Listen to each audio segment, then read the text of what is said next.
बहू रोज बूढ़ी माँ को नौकरानी की तरह जलील करती रही। लेकिन जिस दिन जिले की नई कलेक्टर दल बल के साथ उस घर में पहुंची तो लालची बेटे बहू के पैरों तले जमीन खिसक गई। आखिर कौन थी वो बेटी? नमस्कार दोस्तों, मैं विवेक वर्मा आपके अपने चैनल वर्मा स्टोरीज में आपका हृदय से स्वागत करता हूँ। दोस्तों, कहा जाता है कि पाप का घड़ा जब भर जाता है तो ईश्वर किसी न किसी रूप में अपना न्याय करने अवश्य आता है। अक्सर घमंड और लालच में अंधे होकर लोग भूल जाते हैं कि जिस कमजोर इंसान को वे अपने पैरों की धूल समझ रहे हैं, उसकी एक आह बड़े बड़े महलों को राख करने की ताकत रखती है। जब एक माँ रोती है तो जमीन नहीं कांपती, लेकिन उस माँ के आंसुओं का हिसाब जब तकदीर करती है तो इंसान को छिपने के लिए आसमान के नीचे जगह नहीं मिलती। आज की कहानी एक ऐसी ही बेबस माँ और उनके घमंडी बेटे बहू की है। यह कहानी आपको बताएगी कि जब न्याय का पहिया घूमता है तो इंसान के अहंकार के कैसे परखच्चे उड़ जाते हैं। किसी समय शहर के सबसे प्रतिष्ठित मोहल्ले में रुक्मणी देवी का बड़ा सम्मान हुआ करता था। उनके स्वर्गीय पति एक अत्यंत ईमानदार और आदर्शवादी सरकारी अधिकारी थे। रुक्मणी देवी का एक ही बेटा था, शशांक। शशांक ने शहर के बड़े कॉलेज से इंजीनियरिंग की पढ़ाई की थी और अब वह एक बहुत बड़ा ठेकेदार बन चुका था। शशांक की पत्नी का नाम नीलम था। नीलम एक बेहद खूबसूरत लेकिन उसी दर्जे की घमंडी और क्रूर महिला थी। रुक्मणी देवी के पति के निधन के बाद शशांक और नीलम ने धीरे धीरे घर की सारी बागडोर अपने हाथों में ले ली। शशांक ने अपने पिता के उसूलों के ताक पर रख कर बेईमानी और भ्रष्टाचार के रास्ते पर चलना शुरू कर दिया था। उसने शहर में कई अवैध निर्माण और इमारतें खड़ी कर ली थी। घर में पैसों की कोई कमी नहीं थी, लेकिन उस विशाल घर में अगर किसी चीज की कमी थी तो वह थी रुक्मणी देवी के लिए दो वक्त की इज्जत की रोटी। नीलम ने घर के सारे नौकरों को निकाल दिया था और घर का सारा काम रुक्मणी देवी के कमजोर कंधों पर डाल दिया था। रुक्मणी देवी, जिनकी उम्र 65 वर्ष से अधिक हो चुकी थी, सुबह 5 बजे उठकर पूरे घर में झाड़ू पोछा लगाती, कपड़े धोती और रसोई का सारा काम करती थी। अगर उनके हाथ से कोई बर्तन छूट जाता या काम में जरा भी देरी होती तो नीलम उन्हें गंदी गालियां देती और कई कई पहर तक भूखा रखती थी। एक दिन कड़ाके की ठंड पड़ रही थी। रुक्मणी देवी के घुटनों में बहुत दर्द था और उन्हें हल्का बुखार भी था। वे रसोई में कांपते हुए हाथों से नीलम के लिए चाय बना रही थी। तभी चाय की कुछ बूंदें गैस के चूल्हे पर गिर गई। नीलम ने यह देखते ही आसमान सिर पर उठा लिया। बुढ़िया, तेरी आंखें फूट गई है क्या? दिखाई नहीं देता कि गैस गंदी हो रही है? तेरे मायके से आई हुई इतनी महंगी चीजों को तू अपनी मनहूसियत से रोज खराब कर देती है। अगर काम नहीं होता तो जाकर मर क्यों नहीं जाती? मुफ्त की रोटियां तोड़ने में तो सबसे आगे रहती है। रुक्मणी देवी ने हाथ जोड़कर कहा, बहू, मुझे क्षमा कर दे। आज मेरे शरीर में बहुत पीड़ा है, हाथ कांप रहे हैं, मैं अभी इसे साफ कर देती हूँ। तभी शशांक अपने कमरे से बाहर आया। रुक्मणी देवी को लगा कि उनका बेटा उनका पक्ष लेगा, लेकिन शशांक ने अपनी पत्नी का ही साथ दिया। माँ, तुम रोज रोज सुबह घर में कलेश क्यों शुरू कर देती हो? नीलम सही तो कह रही है। अगर काम नहीं होता तो बता दो, हम तुम्हें किसी वृद्धाश्रम में छोड़ आएंगे हैं। मेरी करोड़ों की कंपनी है। मुझे दिन भर तनाव रहता है और घर आकर तुम्हारा यह रोज का रोना धोना मुझसे बर्दाश्त नहीं होता। रुक्मणी देवी के आंसू सूख चुके थे। वे चुपचाप गैस साफ करने लगी। उन्हें याद आ रहा था कि आज से 7 साल पहले का वो दिन जब इस घर में वैदेही हुआ करती थी। वैदेही रुक्मणी देवी के पति के एक बहुत ही गरीब और बेसहारा मित्र की अनाथ बेटी थी। वैदेही के माता पिता की एक दुर्घटना में मृत्यु हो गई थी। तब रुक्मणी देवी ने ही उसे अपने घर लाकर अपनी बेटी की तरह पाला था। वैदेही पढ़ने में बहुत मेधावी थी। उसका सपना प्रशासनिक सेवा आईएएस में जाकर अपने देश की सेवा करना था। लेकिन शशांक और नीलम को वैदेही का इस घर में रहना बिल्कुल पसंद नहीं था। वे वैदेही को घर की नौकरानी समझते थे। जब वैदेही की उच्च शिक्षा और कोचिंग के लिए पैसों की जरूरत पड़ी तो शशांक ने साफ इनकार कर दिया था। उस रात रुक्मणी देवी ने अपने सुहाग की आखिरी निशानी, अपनी सोने की चूड़ियां चुपचाप बेचकर वैदेही को पैसे दे दिए थे ताकि वह दिल्ली जाकर अपनी पढ़ाई पूरी कर सके। जब वह बात शशांक और नीलम को पता चली तो उन्होंने घर में प्रलय ला दिया था। माँ, तुमने इस लावारिस लड़की के लिए हमारे गहने बेच दिए। ये हमारे पैसों पर पलने वाली एक भिखारिन है। निकल जा मेरे घर से, और आज के बाद इस घर के दरवाजे तेरे लिए हमेशा के लिए बंद है। शशांक ने वैदेही को बालों से पकड़कर घर से बाहर फेंक दिया था। रुक्मणी देवी बहुत रोई, बहुत गिड़गिड़ाई, लेकिन शशांक ने अपनी माँ को भी एक अंधेरे गोदाम स्टोर रूम में ताला लगा दिया था। उस रात वैदेही रोते हुए उस घर से चली गई। और उसके बाद कई सालों तक उसका कोई पता नहीं चला। उसी घटना के बाद से रुक्मणी देवी का कमरा भी वसीलन भरा गोदाम ही बन गया था। समय अपनी गति से चलता रहा। आज 7 साल बीत चुके हैं। शशांक का अहंकार चरम सीमा पर था। उसने शहर के बीचों बीच एक बहुत बड़ा व्यवसायिक परिसर मॉल बनाया था, लेकिन यह निर्माण पूरी तरह से सरकारी जमीन पर कब्जा करके और अवैध तरीके से किया गया था। शशांक को लगता था कि वह अपने पैसों के दम पर किसी भी सरकारी अधिकारी को खरीद सकता है, लेकिन शहर में हवा का रुख अचानक बदल गया।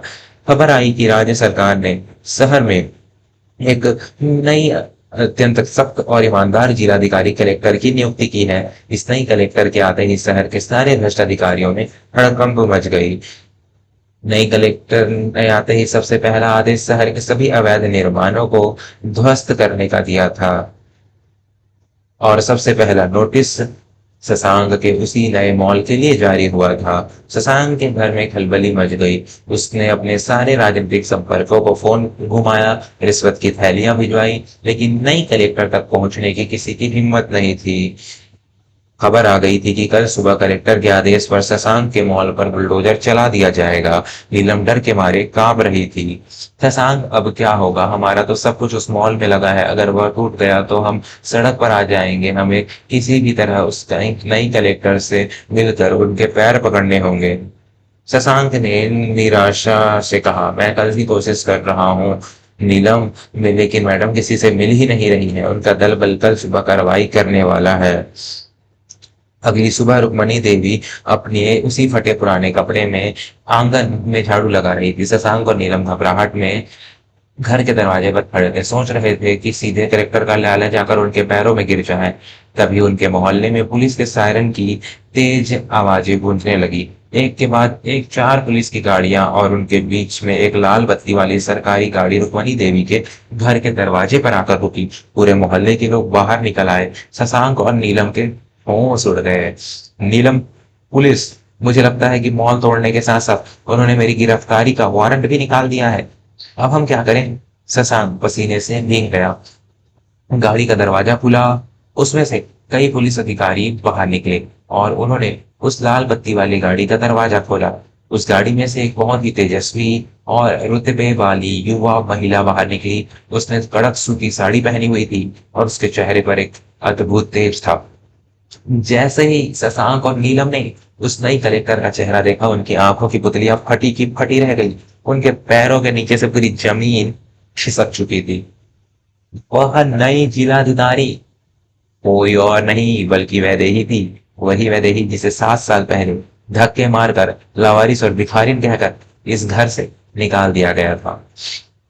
वैदेही के चारों तरफ पुलिस का कड़ा पहरा था। वह सीधे शशांक के घर के दरवाजे की तरफ बढ़ी। शशांक और नीलम कांपते हुए हाथ जोड़कर पीछे हटने लगे। वैदेही के तो गले से आवाज ही नहीं निकल नीलम के तो गले से आवाज ही नहीं निकल रही थी। वैदेही ने उन दोनों की तरफ देखा भी नहीं। वह सीधे घर के आंगन में गई। उसकी नजर उस कोने में पड़ी जहां रुक्मणी देवी फटे कपड़ों में, कमजोर और हड्डियों के ढांचे जैसी हालत में झाड़ू पकड़े खड़ी थी। रुक्मणी देवी की आंखें भी वैदेही को देखकर चौड़ी हो गई थी। वैदेही का सारा सरकारी रुतबा और कठोरता एक पल में पिघल गई। वह दौड़कर गई और सीधे रुक्मणी देवी के पैरों में गिर पड़ी। माँ, अपनी इस अभागन बेटी को क्षमा कर दो माँ, मुझे आने में बहुत देर हो गई। वैदेही जोर जोर से रोने लगी। रुक्मणी देवी के हाथों से झाड़ू छूट कर गिर गया। उन्होंने कांपते हाथों से वैदेही को उठाया और अपने सीने से लगा दिया। वैदेही, मेरी बच्ची, तू तू वापस आ गई। रुक्मणी देवी के आंसुओं का बांध फूट गया। वैदेही ने अपने साड़ी के पल्लू से अपनी माँ के आंसू पोंछे। उसने रुक्मणी देवी के फटे कपड़ों और उनके शरीर के घावों को देखा। वैदेही की आंखों में अब आंसुओं की जगह एक भयंकर ज्वाला धधकने लगी। वह मुड़ी और उसने शशांक और नीलम की तरफ एक ऐसी नजर से देखा जिससे उन दोनों की रूह कांप उठी। जिस माँ ने अपना सर्वस्व त्याग कर तुम जैसे कायरों को जीवन दिया, उस माँ की तुमने यह हालत की है। वैदेही की आवाज पूरे मोहल्ले में गूंज रही थी। शशांक घुटनों के बल जमीन पर बैठ गया। वह गिड़गिड़ाते हुए बोला, वैदेही, मुझे माफ कर दो बहन, मैं अंधा हो गया था। तुम तो इस जिले की कलेक्टर हो। तुम्हारा भाई बहुत बड़ी मुसीबत में है। मेरे मॉल पर बुलडोजर चलने वाला है। तुम चाहो तो सब रोक सकती हो। अपनी इस माँ की खातिर मुझे बचा लो वैदेही, वरना मैं बर्बाद हो जाऊंगा। नीलम भी रोते हुए वैदेही के पैरों की तरफ रेंगने लगी। दीदी, हमसे बहुत बड़ी भूल हो गई। हम माँ जी को पलकों पर बिठा कर रखेंगे। बस आप हमारे उस मॉल को मत टूटने दीजिए। वैदेही ने एक कदम पीछे हटा लिया। उसके चेहरे पर नफरत और न्याय की कठोरता साफ झलक रही थी। बहन, कैसी बहन शशांक? 7 साल पहले जब तुमने मुझे इस घर से धक्के मार कर निकाला था, तब तुम्हारा यह घमंड कहाँ था? तुमने मुझे भिखारिन कहा था ना? आज देखो, वह भिखारिन तुम्हारे अहंकार के महल को मिट्टी में मिलाने आई है। वैदेही ने पुलिस अधिकारी की तरफ देखा और कड़क आवाज में आदेश दिया, इंस्पेक्टर, शशांक वर्मा का वह अवैध मॉल तुरंत प्रभाव से जमींदोज कर दिया जाए और इस व्यक्ति को सरकारी जमीन पर कब्जा करने और अपनी बूढ़ी मां को प्रताड़ित करने के आरोप में तुरंत हिरासत में लिया जाए। यह सुनते ही शशांक और नीलम पछाड़ खाकर जमीन पर गिर पड़े। वे पागलों की तरह रोने लगे, लेकिन वैदेही का हृदय अब उनके लिए पत्थर बन चुका था। वैदेही ने रुक्मणी देवी का हाथ पकड़ा और बहुत ही कोमलता से बोली, माँ, आज से यह नरक तुम्हारा घर नहीं है। आज से तुम मेरी जिम्मेदारी हो। तुमने अपने गहने बेचकर मुझे जो जीवन दिया था, आज यह जिलाधिकारी तुम्हें पूरे सम्मान के साथ अपने घर ले जाने आई है। चलो माँ। रुक्मणी देवी ने एक बार अपने रोते बिलखते बेटे की तरफ देखा, लेकिन इस बार उनकी आंखों में कोई मोह नहीं था। उन्हें एहसास हो गया था कि जिसने जन्म दिया वह बेटा लालची निकला और जिसे केवल आसरा दिया वह बेटी उनका स्वाभिमान बन गई। वैदेही अपनी माँ को पूरे सम्मान के साथ अपनी सरकारी गाड़ी में बिठा कर ले गई। पीछे छूट गए शशांक और नीलम, जिनके हाथ में हथकड़ियां लग चुकी थी। उसी दिन दोपहर में शशांक शहर के बीचों बीच स्थित शशांक के करोड़ों के उस अवैध मॉल को बुलडोजर से पूरी तरह मलबे में तब्दील कर दिया गया। शशांक और नीलम ने जो कुछ भी माँ का अपमान करके और बेईमानी से कमाया था, वह सब कुछ एक ही दिन में राख हो गया। दोस्तों, बेटियां कभी पराई नहीं होती और बेटों का अहंकार कभी सगा नहीं होता। जो इंसान अपने माता पिता के आंसुओं की कीमत नहीं समझता, उसे प्रकृति एक दिन ऐसा रुलाती है कि उसके पास अपने आंसू पोंछने के लिए हाथ तक नहीं बचते। माता पिता का आशीर्वाद वह कवच है जो आपको हर मुसीबत से बचा सकता है, लेकिन उनका श्राप वो आग है जो आपके रचे हुए घर माया जाल को जलाकर भस्म कर देती है। इसलिए जब तक माता पिता जीवित हैं, उनकी सेवा करें, उनका सम्मान करें, क्योंकि उनका स्थान इस दुनिया में कोई और नहीं ले सकता। अगर आज की इस कहानी ने आपके हृदय के किसी कोने को छुआ हो, तो इसे अपने परिवार और मित्रों के साथ अवश्य साझा करें। अपनी अमूल्य राय हमें टिप्पणियों में लिखकर बताएं कि क्या वैदेही ने अपने भाई शशांक के साथ जो किया वह सही था। मैं विवेक वर्मा जल्द ही मिलूंगा आपसे एक और नई मार्मिक और प्रेरणादायक कहानी के साथ।